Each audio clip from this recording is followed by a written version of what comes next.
SG Consultancy Services. Study MBBS in Russia, Philippines, Uzbekistan.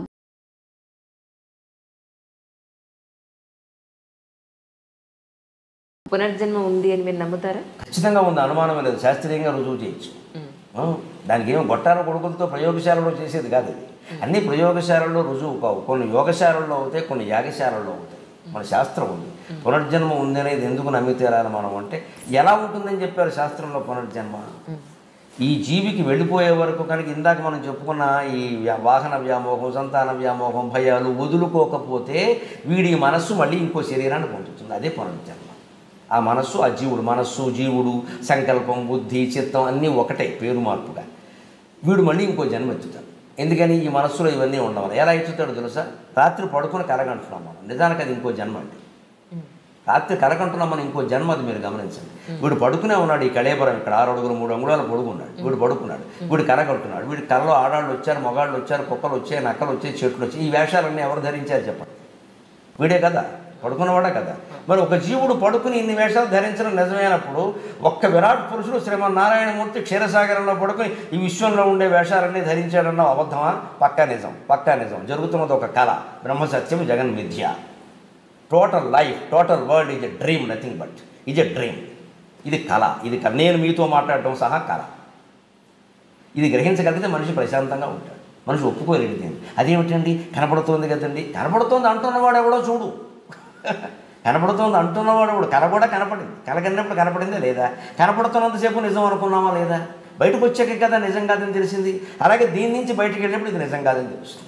ఈ జీవుడు మరణించి మనస్సు బయటికి వెళ్ళినప్పుడు చెట్టో పొట్టో పట్టుకు వేలాడుతూ ఉంటే, లేదు ఇంకో గర్భంలోకి ప్రయాణం చేస్తుంటే, అయ్యో అది అనుకున్నాను, ఆ భార్య అనుకున్నాను, ఆ భర్త అనుకున్నాను, ఆ పిల్లలు అనుకున్నాను, అయ్యి బాబా అంత బంగారం తీసుకొచ్చాను, తహసీల్దార్ అయ్యి ఉంటే మొత్తం 1 కోటి రూపాయలు దాచేసాను ఇంట్లోనూ, అన్ని పట్టుబడిపోయి ఈ డబ్బేది నాకు కూడా రాలేదే అని చింత చెట్టు, వేప చెట్టు పట్టుకుని ఏడుస్తాడు ఈ సన్నాసి.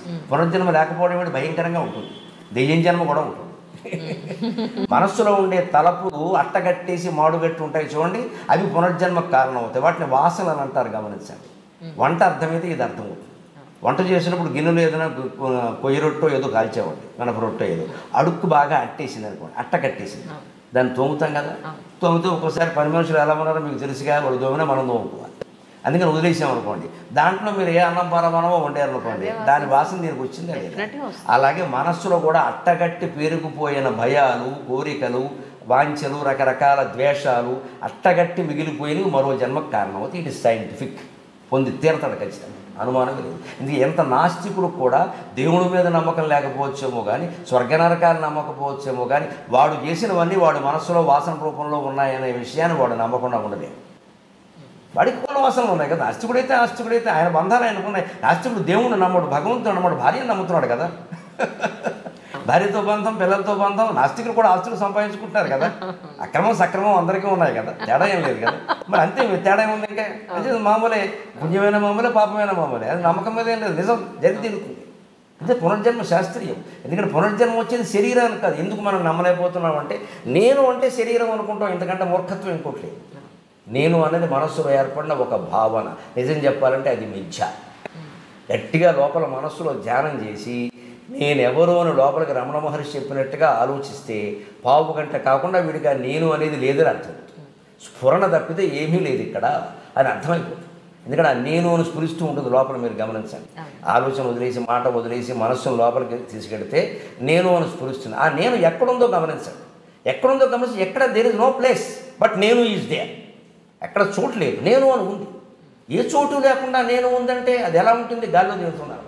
ఆ నేనే ఉంటే ఆ నేనే పట్టుకుని కూర్చోవాలి. అదే జపం. అందుకే మహర్షి, రమణ మహర్షి అన్నింటిలోకి గొప్ప మంత్రం ఏదంటే నేనెవరు అనేది గొప్ప మంత్రం అన్నారు. ఆలోచన చేస్తే మనిషికి శరీరం తాను కాదని తెలుస్తుంది. ఆ నేనులోనే దృఢంగా ఉండగలిగిన వాడికి పునర్జన్మ ఉండదు. వాడి జీవితంలోనే అన్నీ వదిలేశాడు. ఇలాగే సంతాన వ్యామోహం, వాహన వ్యామోహం, భయం అన్నీ కూడా వదిలేశాడు. ఇవి జీవితంలోనే వదలడం కోసమే మనకు అమర్నాథ్ యాత్రలు, సత్యనారాయణ వ్రతాలు, అక్షతృతి వ్రతాలు ఇవన్నీ పడితే వీటి నుంచి మళ్ళీ డబ్బులు ఆశిస్తున్నాం, పురుళ్ళు ఆశిస్తున్నాం, పుణ్యాలు ఆశిస్తున్నాం అంటే ఏమనుకోవాలి జాతిని? అసలు తెలుసుకోవాల్సిన తత్వం తెలుసుకోకుండా వీటిని పట్టుకు వేలాడుతాం. తెలుసుకుంటే మీరు అక్కడికి వెళ్ళక్కర్లేదు, వెళితే మంచిదేనమ్మా, కాదనేదేముంది, వెళ్ళండి హాయిగా వచ్చి ఇంకా గొప్ప అనుభూతి కలుగుతుంది. ఇప్పుడు ఈ కథ తెలిసిన నాకు అమరనాథ్ ప్రత్యక్షంగా చూసాను కూడా దివ్యానుభూతి కలుగుతుంది, అనుమానం ఏముంది? తెలుసుకుని వెళ్ళాలి. కానీ నాకేదో అక్కడ వెళ్ళగానే ఎలా తెలిసిపోతుంది? ఏం తెలిసిపోయింది అంటే మన మనిషిలో సహజంగా ఉండే ఒక బద్ధకం ఏంటంటే, కృష్ణమూర్తి గారు చెబుతారు అదే విషయం. నీకు ఏమీ నువ్వు కష్టపడకుండా, నువ్వు ఉన్న చోటు నుంచి కదలకుండా ఏదో చోటుకి వెళ్ళడం వల్ల, అక్కడ ఏదో మునగడం వల్ల, ఇక్కడ ఏదో ముట్టుకోవడం వల్ల, వారెవరినో చూడడం వల్ల నీకు వచ్చేయాలి. ఇది దురాశ కాదా? నిజమేనండి. ఎవరో మహాపురుషుని సందర్శించామండి, మనకి ఏదో వచ్చింది అంటే కష్టపడ్డాడు ఆయన, బోల్డు తపస్సు చేశాడా? అంత తపస్సు నువ్వు చేయకుండా ఆయన తపస్సును గోకేసుకుందామని చూస్తున్నావా కాళ్ళకి దండం పెట్టి? అన్యాయం కాదండి ఇది, స్వార్థం కాదు. ఆయన కాళ్ళకి దండం పెట్టి ఆయన తపస్సును గోకేసుకుందామని చూస్తున్నావు. పుణ్యపురుషుల దర్శనం అండి, మాకు అన్ని అద్భుతానుభూతి అండి, ఎందుకు ఆశిస్తున్నావు? అసలు ఆయనలా ఉండాలని ఎందుకు అనుకోవు? ఆయన నుంచి ఏదో గోకేద్దామని చూస్తున్నావు. కానీ ఆయన దర్శనం అయ్యాకే మాకు ఇంట్లో అన్ని శుభాలు జరిగాయండి, ఒకవేళ అశుభాలు జరుగుతాయేమో మీరు ద్వేషిస్తారు కదా.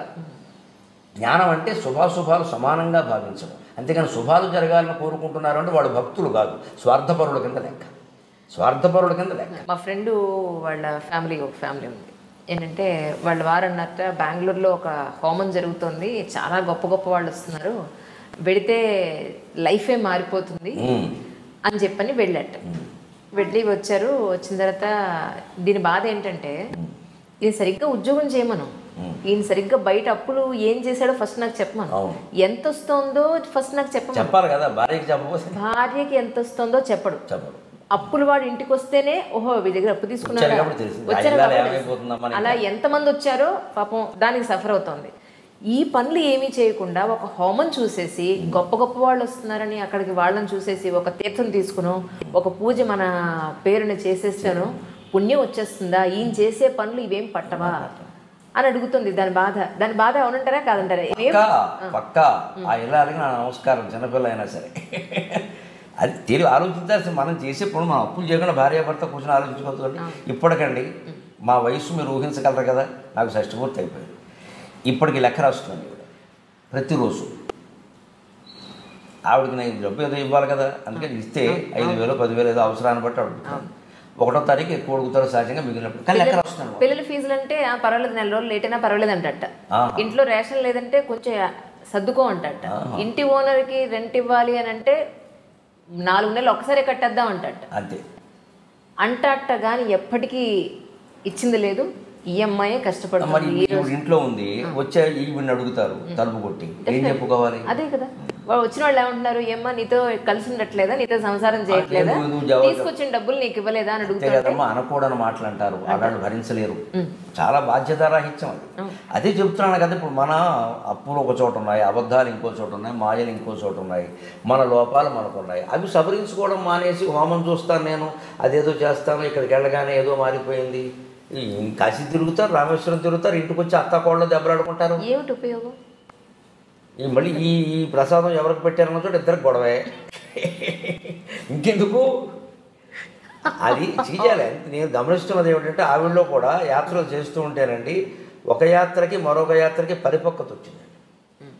నిజమేనండి మీరు చెప్పింది ఏదో అనుకున్నాను, కానీ అది చాలాసార్లు అప్పుడు ఏమవుతుందా, అది ఫలితాన్ని ఇస్తుంది, ఇది యాత్ర ఫలితం అండి. ఆ తర్వాత ఇంట్లో మార్పులు చూశాను నేను. ఆవిడ స్వభావంలో ప్రత్యేకత ఏమిటంటే, మనం ఒకసారి ఏదైనా చెప్పినప్పుడు వెంటనే నచ్చకపోవచ్చు, చాలామందికి నచ్చదు, వెంటనే చేయకపోవచ్చు కూడా, కానీ 24 గంటల్లో నాకు అది జరిగిపోతుండే అది తెలుసు. ఆలోచిస్తుంది ఎందుకు చెప్తాడు, పని లేకుండా చెప్పడు కదా ఆయన, అంత చదువుకున్న ఆయన, అందరూ గౌరవిస్తున్నారు, చేత అది చేస్తే బాగుంటుంది, నష్టం అని మారిపోతుంది అక్కడ. నాకు కావాల్సింది మార్పే కదా, అది నష్టం మార్పే కదా. వెంటనే చేయాల్సిన పని అంటే ఒకసారి కుదురుతుంది, ఆవిడ చెప్పినా నేను చేయను వెంటనే. అలా సర్దుకుని చేసిన ఉన్నాయి చెప్తే ఒక్కోసారి చాలు, నేను ఒకసారి అంటే వెంటనే ఎగైన్ యు ఆర్ రైట్ అంటాను. ముందు ఒప్పుకోరు అసలు చెప్పద్దు అంటారు. ఉంటే ఎంతో వస్తుంది కదా, కొంచెం అహం ఉంటుంది కదా, ఎంతైనా చెప్పగానే ఒకసారి చెప్పేవాలే అంట. కానీ తర్వాత అంటే ఆ పని ఎందుకు చేసిందో నాకు తెలియదు, ఏదో అది అనవసరం అనుకున్నాను, లేదా చేదస్తాం అనుకున్నాను, అయితే కాసేపటికి అది ఎందుకు అర్థం అవుతుంది. ఓ ఎగైన్ యు ఆర్ రైట్ అంటాను, ఆల్వేస్ రైట్ అంటుంది. అది సరిపోయింది. పని జరగడం కదా కావాల్సింది, అప్పటికప్పుడు ఒప్పుకోవడం అనే సమస్య ఉంది, నేను ఒప్పుకోను కదా. అది అలా ఉంటే మీకు సమస్యలు పరిష్కారం అవుతాయి. కానీ మన ఆలోచనలు అలాగే అట్టు పెట్టుకుని మన పనులు అలాగే చేసుకుంటూ ఏ దేవుడో వచ్చి మన కాపాడాలంటే ఏమమ్మా రాముడు పడ్డాడు కష్టాలు, కృష్ణుడు పడ్డాడు కష్టాలు, వీళ్ళు రాముడిని కృష్ణుడిని పూజ చేస్తే కష్టాలు పోతాయంటారు ఏమిటంటే నాకు అర్థం కాదు. అందుకోసం లేరండి వాళ్ళు, మన కష్టాలతో వాడికి సంబంధం లేదు. రామావతారం ద్వారా కృష్ణావతారం ద్వారా మనం ఏ జ్ఞానం పొందాలో ఆ జ్ఞానం పొందాలి. అందుకని వాళ్ళ కాళ్ళ మీద పడి కష్టాలు పోగొట్టమని కోరడం ఏంటి? రాముడు ఏమంటాడు, నేను పడిన కష్టాలు కూడా పోగొడతాడు అంటాడు. ఆయన వాడు ఆవిడ కనపడకపోతే ఏడాది పాటు వెతుక్కున్నాడు, ఆయన హోమం చేస్తూ కూర్చోలేదే. ప్రాణాలకి తెగించి రావణాసుడితో యుద్ధం చేశాడు. నీ సమస్యలు నువ్వు అలాగే ఎదుర్కో. రాముడిని ఒక ఇన్స్పిరేషన్, స్ఫూర్తి తీసుకోవాలి. కానీ రామాలయంలో పూజ చేయించాం మా కష్టాలు పోయాయంటే అదేమిటది? ఇది శంకించడం కాదమ్మా, మహిమల్ని శంకించడం కాదు. అక్కడ అది మనం దేవాలయాల వల్ల ఏ ప్రయోజనం పొందామో ఆ ప్రయోజనం పొందట్లేదు. మనకు కావాల్సింది ఏదో ఊహించుకుంటున్నాం అంతే. ఇంక జరిగిందని ఒకళ్ళు, జరగలేదని ఒకళ్ళు. పొరపాటు జరగకపోతే 2-3 దేవుళ్ళని ఇక్కడ మారుస్తారు, తర్వాత ఏకంగా మతమే మారిపోతారు. అది ఆ మార్పు రావాలి. మనం కోరుకునేది అది. ఆ చేదస్థాలు పోయి ఆ చైతన్యంతో ఉంటే చాలు. అంతేగాని ప్రవచనకర్తల్లో పెద్ద మార్పు ఏం అక్కల ఉన్నవి చెప్పొచ్చు హాయిగా. కానీ ఈ రామాయణం చెబుతున్నారు, రామాయణం నేటి జీవిత విధానం పోల్చండి. మీరు వేదం చెబుతున్నారు, నేటి జీవితంతో పోల్చండి. పోల్చాలంటే పోల్చి తీరాలి, లేనప్పుడు అనవసరం, చెప్పడమే అనవసరం. ప్రాచీన వైభవం గురించి ఎందుకు ప్రాచీన వైభవం? గాంధీ గారి గురించి ఇప్పుడు ఎంత పొగిడితే ఏం ఉపయోగం అమ్మా? ఒక్క మనిషిని మీరు చూపించగలరా? ఆయన వస్తే మళ్ళీ ఆత్మహత్య చేసుకుని వెళ్ళిపోతారు దేశం నుంచి, ఒక క్షణం ఉండలేక. ఇదే నేను కోరుకున్న దేశం అని. మేము గాంధీ జయంతి నాడు దండేశాం అనేది ఎంత ఉపయోగమో, రామాలయంలో పూజ చేసాం కూడా అంతే ఉపయోగం. గాంధీ నుంచి వీరేం గ్రహించరు, రాముడి నుంచి వీరేం గ్రహించరు. ఆ మనిషి జీవితాంతం అలాగా క్షోభ అనుభవిస్తూ అహింసా మార్గంలో అలాగే నడిస్తే చివరిలో చూడండి ఆ పరిపక్వత. ఎవరో తుపాకీ పెట్టి కాల్చారు ఆయన్ని. మరి ఎవరా, ఏం చేస్తున్నారు, ఎవరున్నారు, ఏమన్నా అనలేదమ్మా, హే రామ్ అని విడిపోయాడమ్మా. ఎందుకు వచ్చింది ఆ స్థితి?